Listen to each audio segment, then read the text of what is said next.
Šajā brīdī vērsim vaļā kopā 145. psalmu. Ieklausīsimies tā lasījumā, tad aizlūksim un tad kopīgi arī ar Dieva palīdzību to pārdomāsim.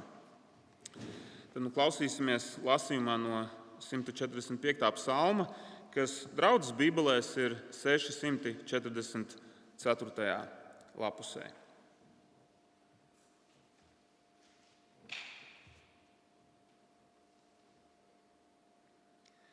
Slavinājums, Dāvida psalms.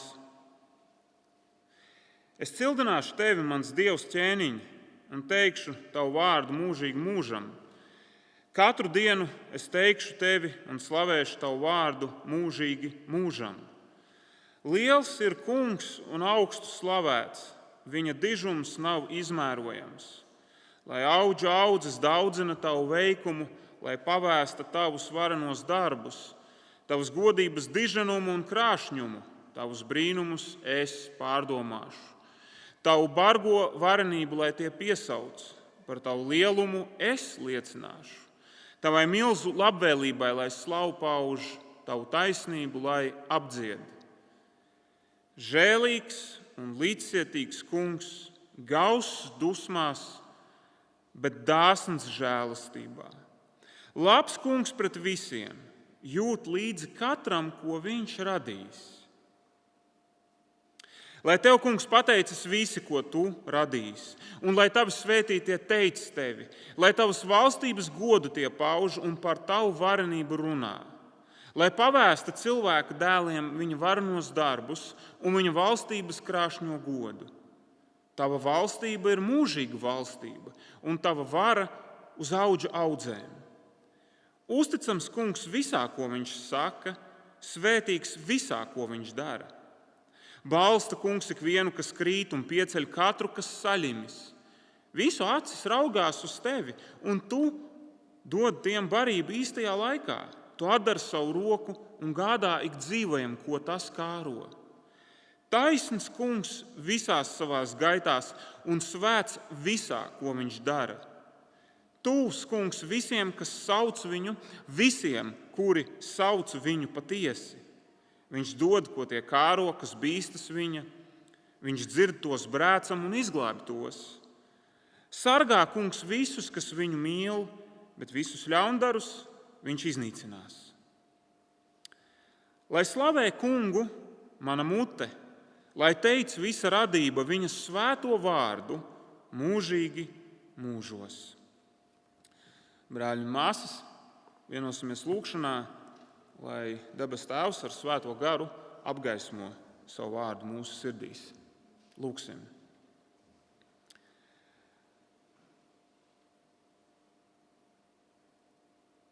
Mūsu mīļais Tēvs, mēs nākam pie Tevis, atzīstot, ka mums ir vajadzīga palīdzība, lai saprastu un dzirdētu Tavu vārdu. Tu redzi un zini, kas mums katram šajā brīdī ir visvairāk nepieciešams. Lūdzu, dāvā to, lai mēs dzirdētu Jēzus balsi svētajos rakstos un tā skaidrojumā. Viņa mīļajā vārdā to lūdzam. Āmen.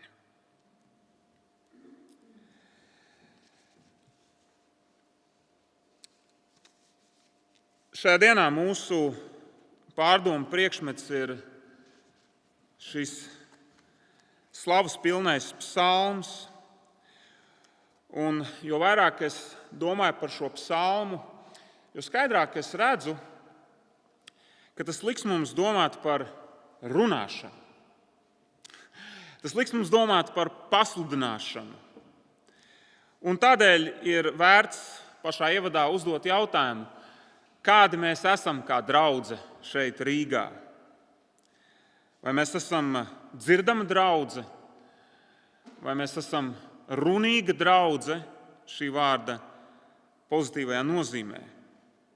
Redziet, kādi no mums ir vairāk runātīgi pēc savas personības temperamenta, citi mazāk. Taču šajā brīdī jautājums nav par to, kāda mēs esam pēc dabas. Jautājums ir par to, kas ir tas virziens, uz kuru mūs virza mūsu Dievs un mūsu pestītājs. Vai Pārdaugavas reformāta draudze, gan mazie, gan lielie, vai mēs esam runīgi, vai mēs esam draudze, kas daudzina, apliecina, pasludina Jēzus darbus?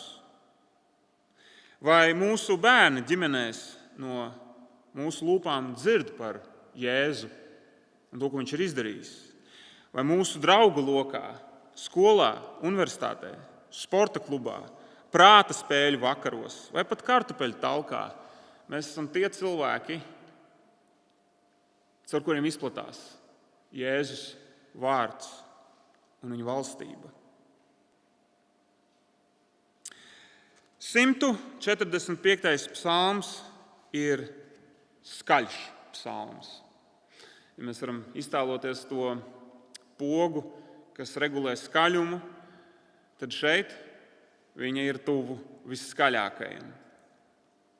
Šis psalms īstenībā aicina mūs uz kādu uzdevumu. Ķēniņš Dāvids aicina mūs izplatīt Dieva valstību caur to, ka mēs runājam par Jēzus labestību un Jēzus varenību. Citiem vārdiem sakot, Dievs mūs aicina runāt par to, cik Jēzus ir varens, cik Jēzus ir labs, lai tādējādi Pārdaugavu un jebkuru citu vietu šajā pasaulē pārņemtu Kristus valstība. Redziet, Dieva valstība šajā pasaulē netiks izplatīta caur to, ka mēs tikai dzīvojam labu un svētīgu dzīvi. Mūsu bērni ģimenē neaugs par stipriem bērniem, stipriem Dieva bērniem, tikai caur to, ka mēs viņiem parādām dievbijīgu piemēru. Mūsu līdzcilvēki šeit Pārdaugavā nekļūs par Jēzus sekotājiem tikai tāpēc, ka mēs dzīvojam cienījumu un godīgu dzīvi. Jēzus valstība pārņems cilvēku sirdis, kad mēs visi kopā, kā ģimene, drosmīgi un skaidri runāsim par Jēzus varenību un par viņa labestību. Un padomājiet, nav jau nekā svarīgāk šajā dzīvē, kā celt Jēzus valstību. Tāpēc, ka Jēzus ir ķēniņš, viņš ir radījis visu, viņš mums dāvā visu, un viņš ir soģis pār dzīviem un mirušiem, kuru kādu dienu visi cilvēki redzēs. Dieva valstības izplatīšana ir vissvarīgākais, kas mums šajā dzīvē ir dots. Mēs varam šajā brīdī kopā iegrimt šajā psalmā, gluži kā mēs varam iegrimt ezera vai jūras dziļajos ūdeņos, arī šajā brīdī uz mirkli iegrimsim tajā, ko Dāvids svētā gara spēkā mums māca. Pirmkārt, pamanīsim to, ka šis psalms tik tiešām runā par Dievu kā valdnieku un par viņu valdīšanu. Ieskatieties kopā ar mani 1. pantā. Dāvids saka: es cildināšu tevi, mans Dievs, ķēniņ. Tad ieskatīsimies kopā 11. līdz 13. pantā. Dāvids saka, lai tavas valdīšanas, jeb valstības godu tie pauž un par tavu varenību runā, lai pavēsta cilvēka dēliem viņa varenos darbus un viņa valstības, jeb valdīšanas krāšņo godu. Tava valstība, jeb valdīšana, ir mūžīga valstība, un tava vara, jeb ķēnišķā autoritāte, ir uz audžu audzēm. Ļoti interesanti, šis psalms caur atkārtojumu mums skaidri pasaka, Dievs ir persona un viņš ir valdnieks. Tas nozīmē, ka Dievs nosaka visu un ka nav neviena virs viņa. Viņš ir ķēniņš pār visiem. Līdztekus tam es gribu ar jums ieskatīties kādā lietā, kas varbūt var likties nedaudz sarežģīta, Bet, manuprāt, tā ir ļoti skaista, un tā mums palīdzēs vairāk izbaudīt to, kas notiek šajā psalmā. Iesākumam pavisam vienkāršs piemērs ir sadzīves. Jums visiem mājās ir veļas mašīnas, un visām mūsu mīļajām veļas mašīnām ir cikli.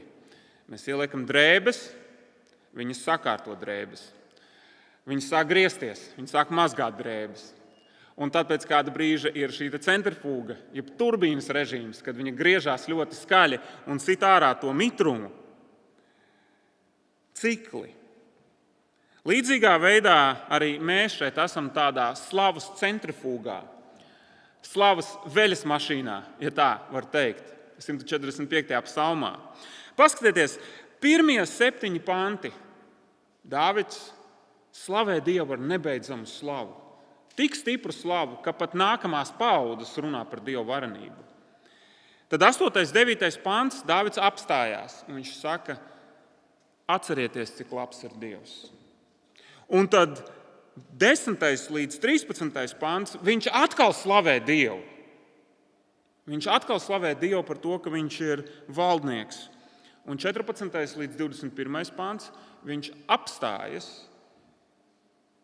un liek domāt par to, cik labs ir Dievs. Šajā gan reizē, cik labs Dievs ir tajā, kā viņš uztur radību, un cik labs Dievs ir tajā, ka viņš atbild savas tautas lūgšanas un tās sadzird. Vai jūs pamanat šo te centrifūgu? Slavēšana, labestība, slavēšana un atkal jau labestība. Un tā mēs tiekam ierauti šādā skaistā dejā, no kuras mēs iznākam un mēs saprotam vienu lietu. Mēs esam aicināti izplatīt Dieva valstību šajā pasaulē caur to, ka mēs runājam par viņa varenību un par viņa labestību. Ņemsim vērā to, ka šī slavēšana nav tāda privāta lieta. Patiesībā tas bija viens no maniem lielajiem pārsteigumiem, strādājot ar psalmiem šajā vasarā, ka tik daudz no šiem psalmiem patiesībā ir vērsti uz citiem. Pat vecais labais 73. psalms, kurā autors ir pagalam pazaudējis ticību, viņu motivē atgriezties atpakaļ uz ceļa tas, ka viņš varēs būt noderīgs citiem. Līdzīgi ir arī šeit. Dieva valstība izplatās caur to, ka apziņa par viņa labestību un varenību nonāk no vienas paaudzes pie nākamās paaudzes. Viens ticīgais runā, un caur to citi ticīgie, citas ļaužu paaudzes kļūst ticīgas. Paskatieties uz šo ciklu 4. un 7. pantā. Un ieklausieties, cik meistarīgi Dāvids savīs šos vietnieku vārdus. Viņš saka, viņi slavēs, es slavēšu, viņi slavēs, es slavēšu. Un atkal ar šo domu, ka Dieva valstība izplatās no paaudzes uz paudzi, kad Dieva ļaudis runā par Dieva varenību un par viņa labestību. 4. pants, lai audžu audzes daudzina tavu veikumu, lai pavēsta tavus varenos darbus, tavas godības diženumu un krāšņumu, tavus brīnumus es pārdomāšu, tavu bargo varenību, lai tie piesauc, par tavu lielumu es liecināšu. Tavai milzu labvēlībai, lai slavu pauž, tavu taisnību, lai apdzied. Jūs varat iztēloties šīs domino kauliņu ķēdes, kur viens kauliņš tiek pakustināts, un tad viss pārējais aiziet. Ir labi, ja tie ir tikai domino kauliņi. Ir citādāk, ja tas ir kāds dārgs inventārs, kuru tu paņem, un tad netīšām viss pārējais tā sāk krist. Varbūt motocikli, kas ir salikti rindā. Labi, tas bija īpašs uzbrauciens tiem, kas brauc ar moci. Bet līdzīgi ir šeit, no paaudzes uz paudzi. Visticamāk, ka Dāvids šeit runā par to, kā Dieva valstība izplatās ģimenēs. Jo vecajā derībā ļoti bieži šī ideja par paaudzēm attiecās uz Dieva tautu un uz to, kā vēsts par dzīvo Dievu nonāca no vienas ticīgo paaudzes pie nākamās ticīgo paaudzes. Redziet, ja mēs esam kristieši un vecāki, ja Dievs mums ir devis šo te uzdevumu audzināt bērnus šai dzīvē, tad mums ir jāsaprot, ka mūsu ticība nav privāta lieta. Mūsu uzdevums ir saviem bērneļiem, lai arī kādi viņi būtu mūsu acīs, vēstīt par to, cik labs ir Jēzus, par to, cik varens ir Jēzus. Ar tādu mīļu un sirsnīgu apziņu, ka Dievs to lietos, lai viņa valstība arī iespiestos bērnu dzīvē. Un pēc tam viņi savukārt varēs to nest tālāk. Bet redziet, Dāvids šajā psalmā ir ļoti ambiciozs. Jūs būsiet pārsteigti, cik ambicioza ir Bībele. Mums citreiz liekas, tas ir mums šeit Pārdaugavā, bet Dāvids saka, nē, tas ir visiem. Tas ir visiem. Šīs slavēšanas tvēriens ir universāls. Paskatieties, kā Dāvids paplašina Dieva tautas uzdevumu 11. un 12. pantā. Lai tavas valstības godu tie pauž un par tavu varenību runā. Lai pavēsta cilvēka dēliem viņa varenos darbus un viņa valstības krāšņo godu. No paaudzēm pie cilvēces.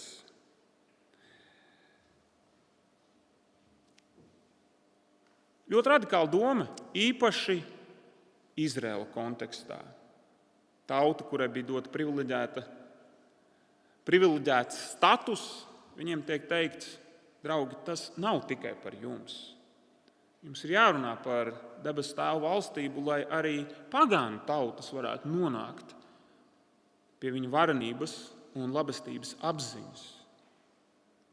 Brāļi un māsas, šajā svētdienā mums ir vērts sev pajautāt kādu labu jautājumu. Cik ļoti mūs aizrauja šī vēsts, ka Dievs ir izlēmis mūs iesaistīt savas valstības darbā.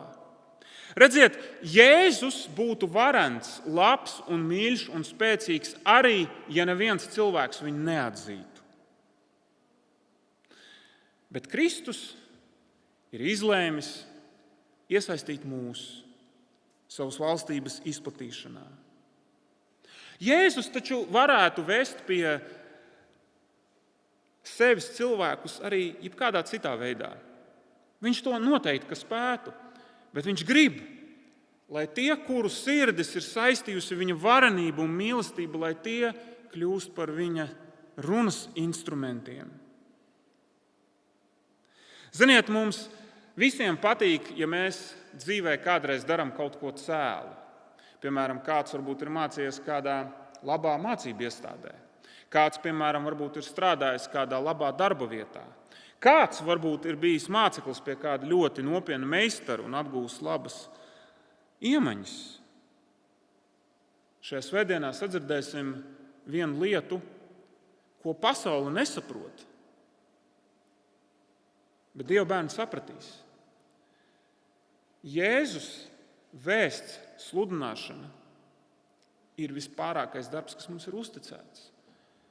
Dievs ir visuma valdnieks, un viņš mums, mazajiem grēciniekiem, saviem mīļajiem bērniem, ir devis šādu mīļu un jauku uzdevumu – būt par viņa strādniekiem.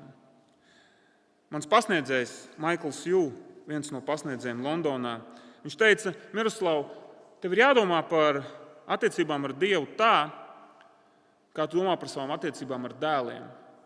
Tu reizēm strādā dārzā un tu lūdzi puikam, paņem tur to grābekli, uzgrāb tur to kaudzi, paņem to zāģi, paņem to āmuru.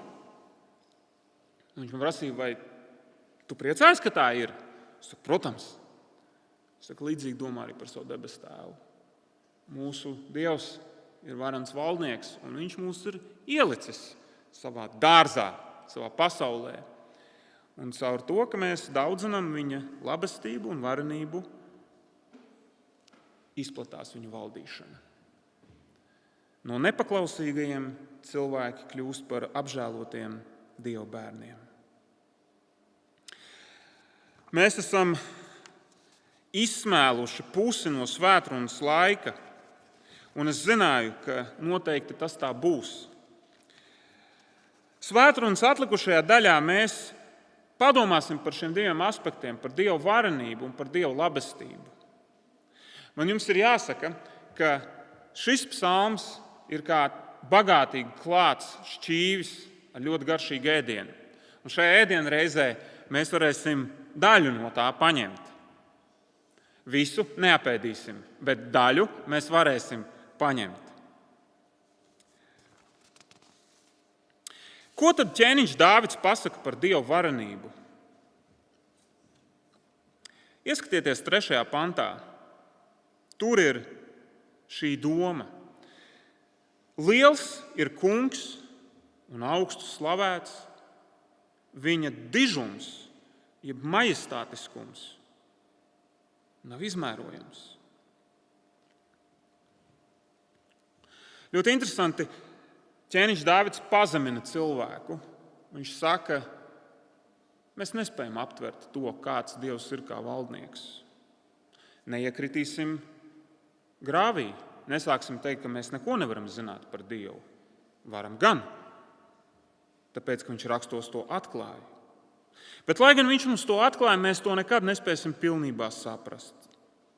Un Dāvids norāda uz to, ka Dieva diženumu var sastapt viņa darbos. 4. pants. Lai auģ audzes daudzina tavu veikumu, lai pavēsta tavus varenos darbus. Psalma autors visticamāk šeit atsaucās uz to, ko Dievs ir darījis vēsturē. Ko tad Dievs ir darījis? Pietiekami daudz, lai mēs stāvētu un priekšā ceļos. Dievs radījis pasauli no nekā. Dievs izglāba savu tautu no Ēģiptes un parādīja, ka viņš ir vienīgais Dievs. Un kaut kāds tur faraons ar savu mistisko ego vienkārši viņam nestāv līdzās.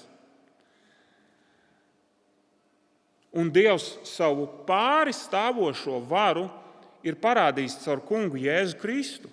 Vēstulē Efeziešiem Pāvils saka, Jēzus augšām celšanās parāda to, ka Dievs ir spēcīgāks par pilnīgi visiem. Un viņš vēl piemetina spēcīgāks arī par tiem, kas vēl nākotnē tikai nāks. Dieva vara ir neaptverama, tā ir pārāka, tā ir redzama viņa darbos. Un interesanti ir tas, ko Dāvids saka 13. pantā. Tava valstība ir mūžīga valstība, un tava vara uz audžu audzēm. Mēs pat īsti nespējam aptvert, cik radikāli šie vārdi bija senajā pasaulē. Šie ļaudis ļoti skaidri zināja, ka dinastijas un impērijas pāriet. Vietvalži ir, un tad nāk cits, un viņu vairs nav. Ir viena impērija, viņi pēc tam nomaina citu impēriju. Bet tā nav ar Dievu. Viņa valstība ir nebeidzama, tā ir nepārtraukta. Dievs valda vienmēr. Nav tāds brīdis, par kuru cilvēks varētu teikt, tad Dievs bija atvaļinājumā, vai tad Dievs nebija ieinteresēts. Viņš valda bez pārtraukuma, bez traucējumiem, un Jēzus augšām celšanās no mirušajiem ir pierādījums visiem, ka viņa valdīšana tik tiešām ir nebeidzama. Dievs ir varens. Un šai domai būtu mūs jāizrauj. Tāpēc, ka trīsvienīgais Dievs, kuram mēs kalpojam, ir daudzkārt lielāks par mums. Mēs nekalpojam Dievam, kur mēs varētu manipulēt. Mēs neesam attiecībās ar Dievu, kuru mēs vienmēr varētu saprast un izzināt. Un mēs neesam attiecībās ar Dievu, kuram būtu pareizi iebilst, vai kura lēmumus būtu pareizi apstrīdēt. Tas nenozīmē to, ka mēs negrēkosim. Mēs apstrīdēsim Dieva lēmumus. Mēs kļūsim augstprātīgi. Mēs iedomāsimies, ka mēs zinām labāk. Taču apziņa par Jēzus varenību ir šis ankurs, kas mūs velk atpakaļ un saka, draugs, nāc pie prāta. Tavs ķēniņš ir neaptverams. Viņa darbi to parāda, viņa valstība nebeidzās. Dargie draugi, kad es savā sirdī sarūktinos un sāku teikt Dievam, ka viņam vajag rīkoties citādāk, tad es pie sevis padomāju, Miroslav Tumanovski, cik gara varētu būt tava dzīve? Varbūt 60, varbūt 70, varbūt 40. Kurš to zina? Bet Dievs valda bez pārtraukuma. Miroslav, cik gudri ir stāties savu tēvu priekšā un teikt, nu. Tā ir liela muļķība. Lai šie vārdi mums palīdz turēties uz ceļa, un lai šie vārdi palīdz mums ar citiem runāt par Jēzu. Un tagad seko daļa, kurā mēs domāsim par Dieva labestību. Redziet, Dāvids runā par Dieva varenību un labestību, tāpēc, ka šīs ir tās divas īpašības, kas visskaidrāk raksturo Dievu. Un ļoti interesanti, ka šajā psalmā Dieva labestība un varenība nav nošķirtas. Tā ir daļa no vienas personas.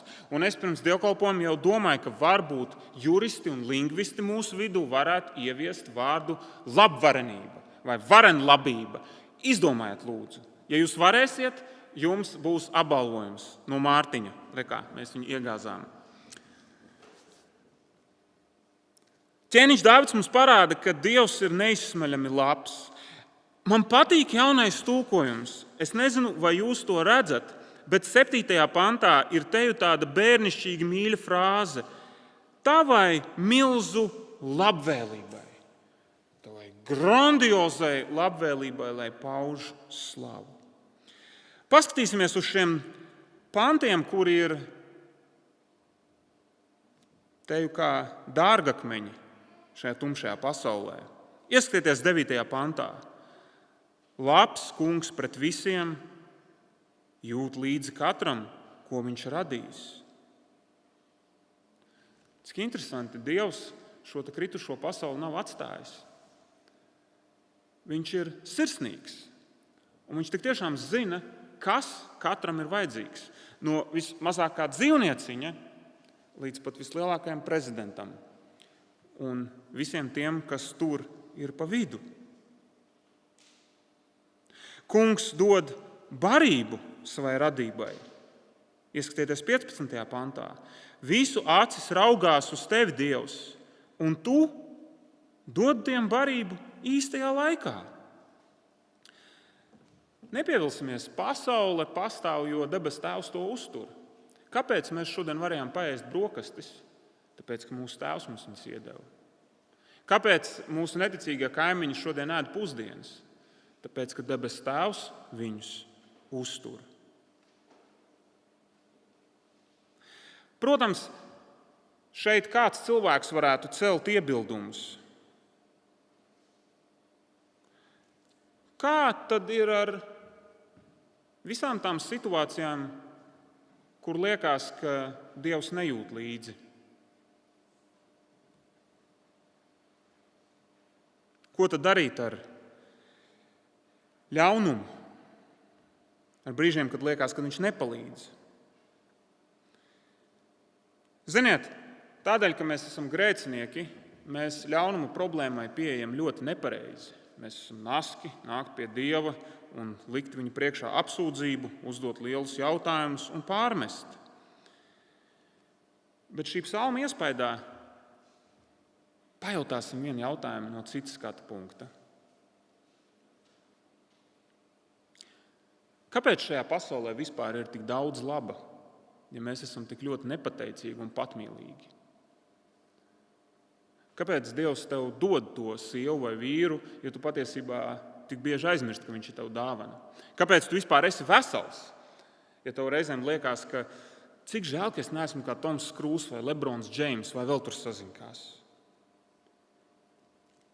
Kāpēc mēs varam vispār šodien šeit Latvijā baudīt ēdienu, staigāt pa ielu, priecāties, mums ir slimnīcas, lai gan mēs tik bieži esam vienaldzīgi, nepateicīgi un nodaram viens otram pāri?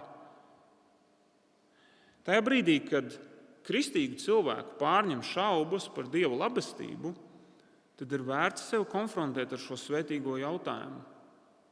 Kāpēc vispār tas labais? Un ja kāds klausās attālināti un nepiedar vēl Jēzum, tad es garantēju, ka šī jautājuma uzdošana apstādinās tevi. Un to vēlmi nākt pie Dieva ar sūdzību krājumu vienkārši mazinās. No kurienes gan viss labais? Kāpēc? Kāpēc mums tas ir? Ir ļoti viegli nākt pie Dieva un teikt, kur ir tas, ko man vajag? Bet kurš var atbildēt uz jautājumu, kāpēc man vispār ir kaut kas labs? Kāpēc vispār es esmu pie pilna prāta, ka es spēju šo jautājumu uzdot?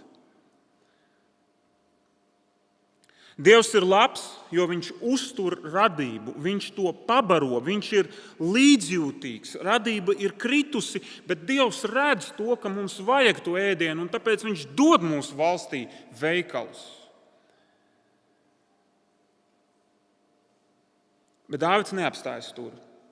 Un šis ir noslēdzošais punkts, pie kā mēs pavadīsim kādu laiku. Proti, Dievs parāda savu labestību īpaši tajā, ka viņš ir labs pret grēciniekiem. Ieskatieties ar mani ļoti uzmanīgi 8. pantā. It kā viens pants, bet ļoti nozīmīgs. Žēlīgs un līdzcietīgs kungs, gauss dusmās, bet dāsns žēlastībā. Redziet, šis pants ir tieši citāts no 2. Mūzes grāmatas 34. nodaļas. Un 34. nodaļa nav tāds brīnišķīgs brīdis, kad visiem viss ir labi, un Dievs ir priecīgs, un cilvēki ir priecīgi. 34. nodaļa ir diezko tumšs brīdis. Dieva tauta Izraels nespēja būt uzticama Dievam. Un Dievs saka, viss. Es laužu derību, es jūs pazudināšu, jo jūs pielūdzat augus. Un Mūzes kā vidutājs, kurš ir pirmtēls Kristum, viņš nāk pie Dieva un lūdz pār tautu. Un Dievs izlemj piedot un atjaunot derību. Un kad viņš atjauno derību, tad viņš atklāja Mūzum savu raksturu. Un viņš saka, žēlīgs un līdzcietīgs kungs, lēns, jeb gauss dusmās, bet bagāts, pat izšķērdīgs savā labestībā. Tas nozīmē, ka Dievs ir pacietīgs pret grēciniekiem, kuri ir pelnījuši sodu. Šī frāze gauss dusmās. Mīļie draugi, es atzīšu, ka mēs pat nemaz nespējam novērtēt, ko tas nozīmē. Tas nozīmē to, ka Dievs ir tik sirsnīgs, ka viņš ietur savas taisnīgās dusmas. Tas tā ir bijis kopš grēkā krišanas. Pēc taisnības viņš varēja pazudināt Ādamu un Ievu. Viņš to neizdarīja. Pēc taisnības viņš varēja pazudināt Izraēlu bērnus. Viņš to neizdarīja. Jo viņš ir ļoti mīļš, un viņa mīlestība viņu mudina atturēt savas taisnīgās dusmas, kuras viņš varētu izgāzt par grēciniekiem, kas viņu ir sadusmojuši.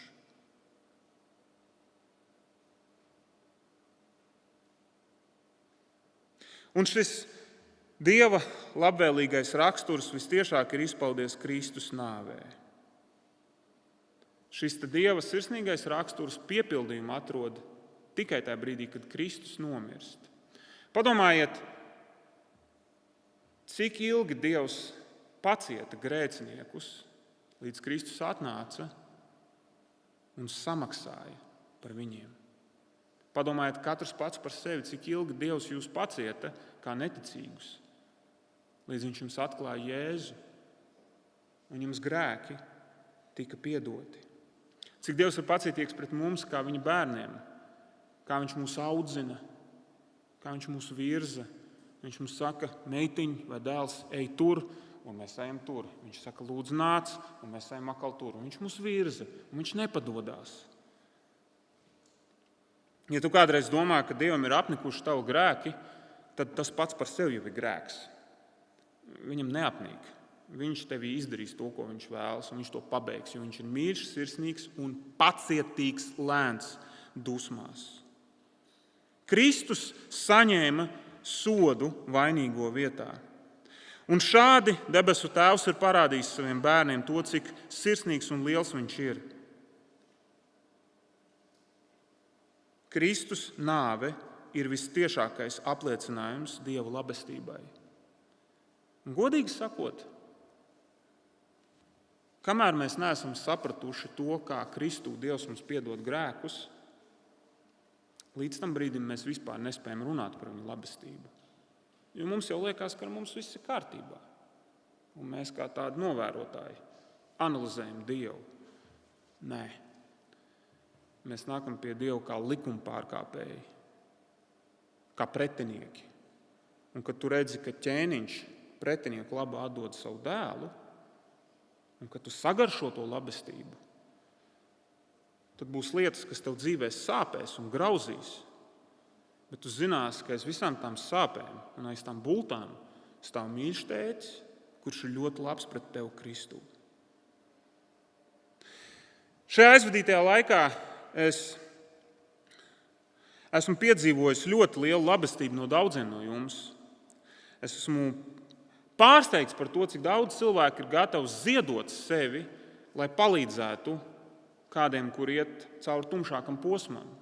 Un es teikšu atklāti, ka katrs tāds mīlestības darbs un pieskāriens pārnestā nozīmē ir licis ieraudzīt to mīļumu un labestību, kas ir draudzē. Bet tagad padomājiet, cik daudz vairāk debesu Tēvs. Redz, kur vakarēdienas. Tā nav ceremonija. Tas nav rituāls.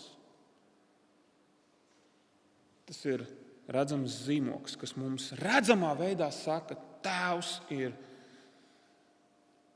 nenormāli labs pret mums, neaptverami labs, tik labs, ka viņš atdeva savu dēlu par mūsu grēkiem.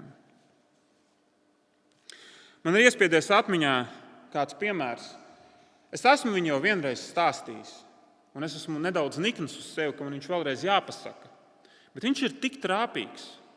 Iespējams, pēc 10 gadiem es atkal viņu pieminēšu. Un jūs atkal teiksiet, Miroslav, paldies par to, ko mēs jau zinām. Bija sarunas starp divām kristietēm. Viena bija jaunāka, otra bija vecāka. Un šī jaunākā kristiete bija nevisai labā draudzē, kur mācīja labklājības evaņģēliju. Un viņa kalpoja Dievam, un tad vienā brīdī viņa dzīvē sākās grūtības. Un viņa teica šai vecākajai kristietei, es Dieva labā esmu tik daudz darījusi. Un ko viņš man par to ir devis? Šī vecākā kristiete pagriezās pret viņu un teica, bet ko tu teiksi par Jēzu? Ko tu teiksi par to, ka viņš tika piesists krustā tevis dēļ? Kā tad ar to? Ikreiz, kad mūsu grēcīgās sirdis ieraujās virpulī, un mēs gribam tikai nedaudz paburkšķēt par Dieva labestību. Un būsim godīgi, mums visiem kādreiz tā gadās. Mēs esam grēcinieki. Šeit nav svēto, šeit ir attaisnot grēcinieki. Un kad mums nāk virsū tas burkšķis, kad nāk virsū tas bubulis, un liekas, par kādu labumu vispār ir runa, tad skatīsimies uz Kristus krustu, kur viņam ir caururptas rokas, un viņš bezspēkā mirst. Mūsu vietā, manā vietā. Atgriezīsimies pie sākuma punkta. Ķēniņš Dāvids ir nemierīgs. Viņš mudina mūs būt par skaļu draudzi. Viņš grib, lai šeit Pārdaugavā Dieva valstība izplatās. Kā viņi izplatās? Caur to, ka mēs runājam par Dieva labestību un varenību. Redziet, ja mēs neliecināsim, tad mūsu bērni nepielūgs Jēzu. Ja mēs neliecināsim, tad cilvēki mums apkārt viņi neuzzinās par Kristus valstību. Protams, Dievs ir suverēns, un viņš izdarīs to, ko viņš grib. Un viņš to ir izvēlējies izdarīt caur mums. Caur mums, kas esam aptvēruši to, cik viņš ir varens un labs. Un redziet, jo vairāk mēs baudam Dieva varenību, jo vairāk mēs vēlamies sludināt par Jēzu citiem. Jo vairāk mēs aptveram Dieva neizzināmo spēku, jo vairāk mēs vēlamies par to runāt ar citiem. Un mums nav jābūt īpaši apdāvinātajiem runātājiem. Mums nav jābūt skaļiem cilvēciskā izpratnē. Mums jākļūst vienkārši par cilvēkiem, kas grib, lai Jēzus vārds, viņa spēks, viņa labestība, lai tas tiek nodots tālāk. Jebkādā veidā. Lai debes Tēvs palīdz mums augt šajās lietās, lai viņa mīļā roka vada mūs uz lielāku viņa spēka atzīšanu, lai viņa mīlestība vada mūs uz dziļāku labestības iepazīšanu Kristū.